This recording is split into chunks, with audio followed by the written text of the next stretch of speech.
Hi, I'm David Vinjamori, and this is Brand New.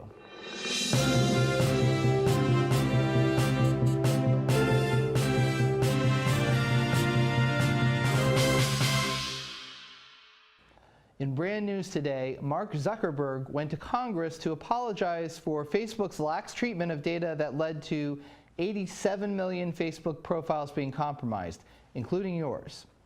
Zuckerberg said, "I hope you understand this is not how I meant things to go, and I apologize for any harm done.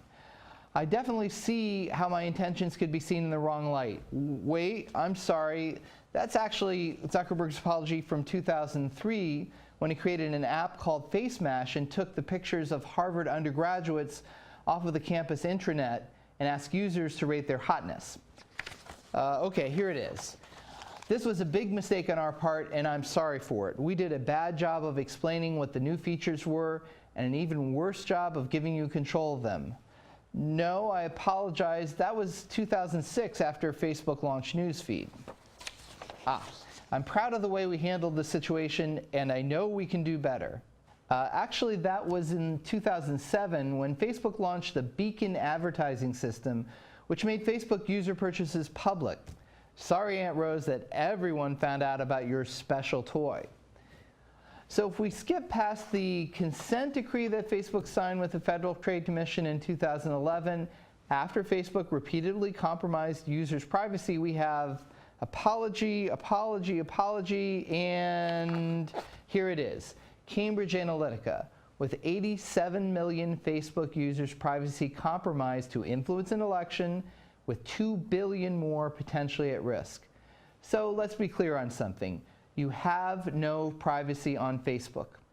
Any dumb photo you put up there of you doing keg stands in the office Friday afternoon after your boss leaves will be seen by your employer.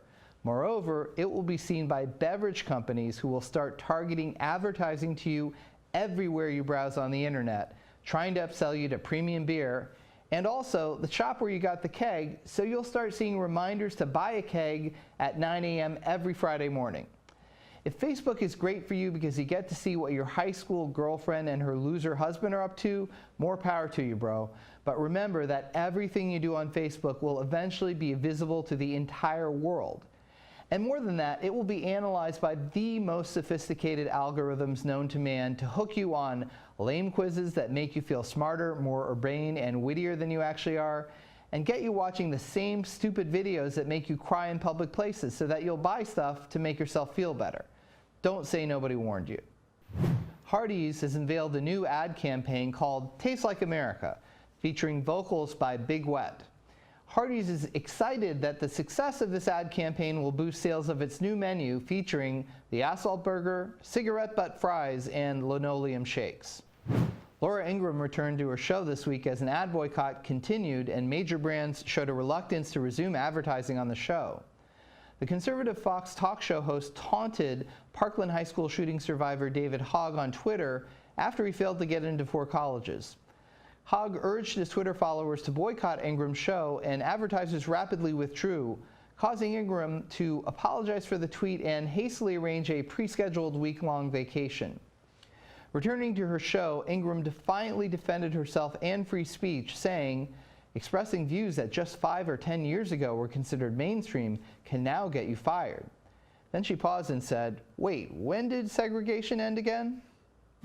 American Express is launching a new branding campaign that promises powerful backing for millennials confronted by the merging of work and life. The advertising and interactive content features images of a young dad working from home as a baby sleeps on his chest and another Skyping with kids from a hotel while he's on the road. The brand platform is called Powerful Backing. Don't do business without it. American Express CMO Elizabeth Rutledge said, "I have a strong belief that we're going to look back 10 years from now and that this time and this moment was transformational. I truly believe that we are witnessing a significant change in people's relationship with work, how they earn a living, and in particular, how that intersects with their personal life." When asked how American Express would impact their work-life balance, she responded, "Oh, we won't change that. It'll be terrible. Millennials will get forced into the underpaying, benefitless gig economy. be less present for their families while their relationships are systematically ruined by 24-hour connectivity, but will help them get a nice vacation from time to time. IPG Media Brands media agency giant has created a new C-suite position, Chief Brand Safety Officer. Joshua Lowcock, seen here in a photo from 1937, will become UM's first Chief Brand Safety Officer. The move comes amid mounting concern from advertisers like Johnson & Johnson, Sony, Coca-Cola, and others who have seen their digital advertising running on mainstream platforms alongside racist or otherwise inappropriate content. The idea that agencies would start creating brand safety officers instead of consumer safety officers tells you everything you need to know about the advertising industry today. Instead of using its considerable influence to push Facebook and other online platforms to admit their responsibility as publishers and take a hard look at what foreign agents, hate groups, and others are doing on the platforms, advertisers are instead focusing on keeping themselves safe by staying away from offensive content. That's sort of like swimming in the Ohio River, the most polluted waterway in the US, and hoping you don't accidentally gulp any of the water. So listen, advertisers, I don't care how careful or idealistic you are. If you don't clean up those rivers, you're eventually going to take a drink. So instead of protecting yourselves, consider refocusing on the consumer without whose money you wouldn't exist to begin with. In our main story today, let's talk about branded content. Group M's The Glitch has introduced a content division called Flux, which aims to empower brands by providing a meeting point between the brand and the consumer. Now, if you have no idea what I'm talking about, you're probably not alone, because even people who work on this seem to get confused by it. Where do the brand and the consumer meet? Well, the consumer pretty much just wants to read, hear, or watch something interesting. The brand wants the consumer to buy something. And for a long, long time, brands could influence consumers by hitting them over the head with intrusive advertising. For those of you too young to remember, there were only 3 or 4 television channels when your parents were kids.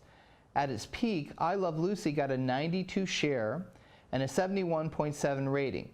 That means that 92% of all televisions that were on were tuned to the show, and that represented 71.7% of the televisions in the whole country.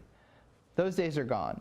Just for comparison, the top-rated show this past Sunday was 60 Minutes, which had a 7% share and a 1.5% rating against the 18 to 49-year-old audience. You'd think that the solution would be to create better commercials. After all, Brits will go to movies early just to watch the advertising, and the Super Bowl advertising is eagerly awaited rather than skipped through because it's subversive, funny, and engaging.